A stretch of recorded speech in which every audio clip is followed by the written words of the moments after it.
cho tôi trong sự cầu nguyện. Đứng lạy Đức Chúa Trời toàn năng là Cha yêu dấu của chúng con. Chúng con ngợi khen Chúa vì chúng con có một Đức Chúa Trời là đấng hằng sống, là Đức Chúa Trời của tình yêu thương, đấng đã cứu chúng con để chúng con được sống và được thờ phượng Ngài. Chúng con cảm ơn Ngài.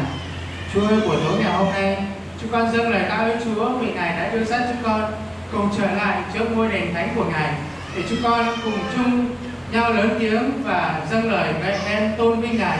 Xin Chúa Ngài ngự giữa sự thờ phượng của chúng con, Ngài ban phước cho chúng con và Ngài đón nhận sự thờ phượng của chúng con. Và Chúa ơi, trong khi chúng con đến với Ngài, xin Ngài cất khỏi trong chúng con những sự mệt mỏi, những sự lo âu, những bệnh tật, có bất kể điều gì có thể ngăn trở chúng con đến với Chúa. Xin thì giờ này Đức Chúa Trời Ngài quăng xa đi, cho chúng con được tự do thờ phượng Ngài và nhận sự vui mừng ở trong Chúa. Xin Chúa Ngài cũng ban phước cho lời của Ngài buổi tối ngày hôm nay, để chúng con sẽ nhận lấy những chân lý mới, để chúng con sẽ sống làm vinh hiển danh của Ngài.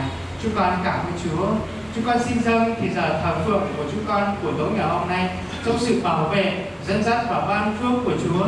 Chúng con dâng lời tạ ơn Chúa và thành kính cầu nguyện trong danh Chúa Giêsu Christ. Amen. Chúa Giêsu đã đến trong trần gian này, Ngài chịu rủa xả, đau đớn và chịu chết vì tội lỗi của chúng ta. Nhưng Ngài đó phục sinh, vinh quang, sống lại, khải hoàng, và Ngài là đấng cứu thế của chúng ta cho đến đời đời.